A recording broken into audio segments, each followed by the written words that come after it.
Ninawakumbusha na kuwaalika kwenda katika tafakari ya kile ambacho kinaonekana kwenye kitabu cha Matendo sura ya ngapi? Sura ya 9. Najua hiki kisa tumekisoma mara nyingi sana, tumehubiriwa sana, na wengine tumeimba nyimbo zake, na wengine tumevaa hata nguo zikiwa zimeandika Dorcas.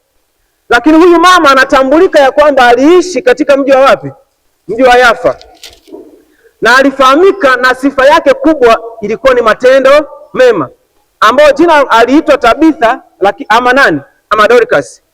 Kimsingi ni jina lile lile ambalo Tabitha likiwa ni maana ni katika lugha ya Kiaramaiki, lakini Dorcas ni katika lugha la Kiyunani ama Kigiriki, lakini yote yakiwa na maana moja ya neno pa. Bwana Yesu asifiwe. Kwa Tabitha ni Aramaic, ila Dorcas ni Greek, ila yote yana maana moja. Huyu mama ambaye tumejifunza habari zake sana, kwa sababu tu ya muda ninatamani twende kuyaangalia mambo takriban matatu manne hivi ambayo ndani yake tunaweza kujifunza kwetu leo yakatusaidia katika maisha yetu, ila shabaha kubwa ukiwa ni mwaliko kwangu mimi na wewe kuacha alama katika mioyo ya watoto wa Mungu, kuacha alama katika wanaume na wanawake, kuacha alama iliyochanya, ambayo alama iliyo bora sana ni kugusa mioyo ya watu. Bwana Yesu asifiwe. Jambo la kwanza, kupitia kisa cha Dorcas, Biblia inatusaidia kuona ya kwamba matendo yana nguvu kuliko maneno. Maana fungu la 39 anasema Petro akaondoka akafuatana nao. Alipofika wakamweka juu orofani. Wajane wote wakasimama karibu naye wakilia na kumuonesha zile kanzu na nguo alizoshona Dorcas wakati ule alipokuwa pamoja nao. Petro baada ya kuwa ameitwa ametoka alipokuwa kutoka katika mji wa Linda, akasafiri umbali mrefu ambao anasema ni takriban maili 12 hivi kutoka Linda mpaka Yafa. Anapokuja yeye ameweka juu orofani, lakini wale watu ambao walikuwa wanalia ama waombolezaji, Biblia inatuonyesha kwamba walikuwa wanalia wameshikilia nini jamani? Alikuwa ameshikilia nini? Nguo ama kanzu ambazo hizo alizitengeneza wakati alipokuwa hai. Hii inanionyesha ya kwamba maneno tunaweza kuwa tunayatamka yana nafasi yake, lakini matendo yetu yana nguvu kuliko maneno. Hawakulia na kusema maneno aliyowahi kuyasema, hawakulia na kusema nyimbo au maombi aliyowahi kuyafanya, ila kilio chao kiliambatana na matendo aliyoyatendea kwao, wakionyesha ishara zikiwa ni zile nguo. Bwana Yesu asifiwe. Nilikuwa nikisoma kwenye kile kitabu cha Christ Object Lesson ukurasa wa 272. Anasema maneno hayana nguvu kulinganisha na matendo, akisema kwamba matendo yana nguvu zaidi kuliko kile tunachoweza tukakizungumza. Wajua ni rahisi sana ukavaa t-shirt imeandika be the sermon. Ni rahisi sana ukavaa t-shirt imeandika kuwa hubiri. Ni rahisi sana ukavaa t-shirt imesema jamii iliyobadilishwa. Ni rahisi sana ukabeba t-shirt ikasema ukiwa nuru, lakini je, matendo yako yanaakisi hicho kitu?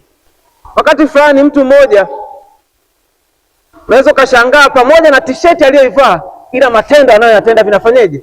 Vinakinzana. Marafiki zangu, ni mara ngapi tumekuja kanisani, mfano vijana, unaweza kumevaa kabisa imeandika kuwa nini? Kuwa hubiri, si ndivyo? Jamii iliyobadilishwa. Ila katikati ya t-shirt iliyoandika maneno hayo, moyo wako ukiwa bado hujabadilishwa unatoa matusi kwa mwenzako. Kwa maneno tunayoyatamka hayana maana sana ikiwa hayapelekani na matendo tunayoyafanya. Ila Dorcas anatukumbusha ya kwamba kitabu cha Matendo kinatukumbusha mimi na wewe kwamba matendo yana nguvu kuliko nini jamani? Kuliko maneno.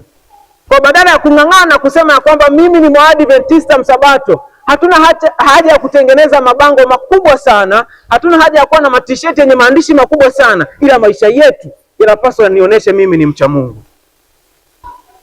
Bwana ni mwema. Na watia moyo wasafiri wenzangu wa kuelekea mbinguni, matendo yabebe ujumbe na sio maneno tunayoyazungumza. Lakini jambo la pili, hiki kisa kinatukumbusha ya kwamba huduma yako imebeba thamani yako katika jamii. Kwa nini?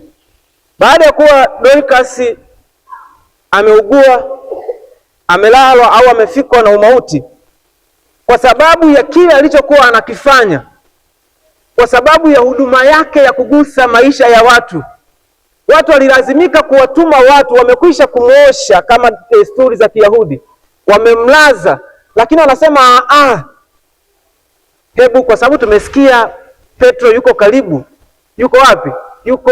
Yuko Linda, unasema tumtume mtu aende wapi akamuite.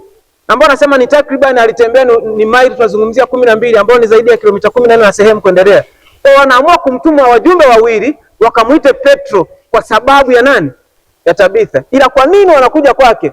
Kwa sababu huduma yake ilibeba thamani yake kufikia viwango, nasema japokuwa amelala ila tunatamani tuendelee kuwa naye. Bwana Yesu asifiwe. Swali la msingi la kujiuliza mimi na wewe, huduma yako kwa kanisa ni huduma ya namna gani? Je, leo ikitokea unalala, watoto na mke wanaweza wakatamani uendelee kuwepo? Je, mume wako anaweza akatamani uendelee kuwepo, au anasema asante Yesu japo nje kwa nje anatudanganya? Lakini kanisa utakapokuwa umelala atasema afadhali msumbufu wa vibaraza ameondoka, leo kanisa litastawi. Lakini vipi eneo lako la kazi, kitokea umepumzika au umeachishwa kazini, watatamani uweze kurudi ofisini maana aliye mbaraka ameondoka, au watasema afadhali ameondoka maana alikuwa ni mwiba kazini? Ila Biblia inatuonesha thamani yetu maeneo tunamokuwa imebebwa na huduma tunayoitoa kwa jamii. Bwana Yesu asifiwe. Lakini jambo la tatu, kuna mbaraka katika kutoa. Bwana Yesu asifiwe. Kuna mbaraka katika kutoa. Biblia inasema Tabitha alifahamika kwa matendo yake mema, lakini sio hivyo tu, kwa sababu alikuwa akiwasaidia watu. Hili kanikumbusha baadhi ya mifano michache kwenye habari nzima ya utoaji. Ukisoma kitabu cha Matendo sura ya 20 mstari wa 35, Paulo anapoeleza akirejelea maneno ya Bwana Yesu anasema ni aheri kutoa kuliko kufanyeje? Kuliko kupokea. Lakini unapoenda kwenye Luka 6, tamani tusome kitabu cha Luka sura ya 6 fungu la 38, ambao ni maneno ambayo Bwana Yesu aliyasema kwa habari ya utoaji. Luka sura ya 6 mstari wa 38. Biblia inasema, wapeni watu vitu nanyi mtapewa, kipimo cha kujaa na kushindiliwa na kusukwasukwa hata kumwagika, ndicho watu watakachowapa vifuani mwenu, kwa kuwa kipimo kile kile mpimacho ndicho mtakachofanyeje? Mtakachopimiwa. Haya ndio maneno ya Yesu ambao ndio wito wake kwangu na kwako kwa ibada ya leo, kwa mchana wa leo, ya kwamba kwa kadri inavyowezekana vile ambavyo tunatamani tuweze kuvipata, vile ambavyo tunatamani tuweze kutendewa, anatukumbusha kwa kadri, kwa wingi ule tunavyotoa ndivyo kwa wingi huo tutakavyopokea. Bwana ni mwema. Unajua mara zote kiganja ambacho kimefungwa hakiwezi kikapokea. Uongo kweli? Ila kumbe unapokunjua kwa ajili ya kutoa ndio inapokuwa nafasi pia na wewe kuweza kupokea mkononi mwako. Hilo linanikumbusha ya kwamba mara zote katika Biblia nilikuwa nikiangalia Ibrahimu kwa tendo lake la ukarimu, anapowakarimu wageni, mtakumbuka, ndipo anapokea ahadi ya kwamba mwakani majira kama haya mke wako atakuwa na nani? Atapata mtoto. Lakini kwa sababu yule mwanamke wa Sarepta kwa tendo lake la ukarimu kwa mtumishi wa Mungu nani? Elia. Kwa tendo lake hilo lilifanya ile chupa ndogo ya mafuta na ile konzi moja ya unga havikutindika kwa miaka 3.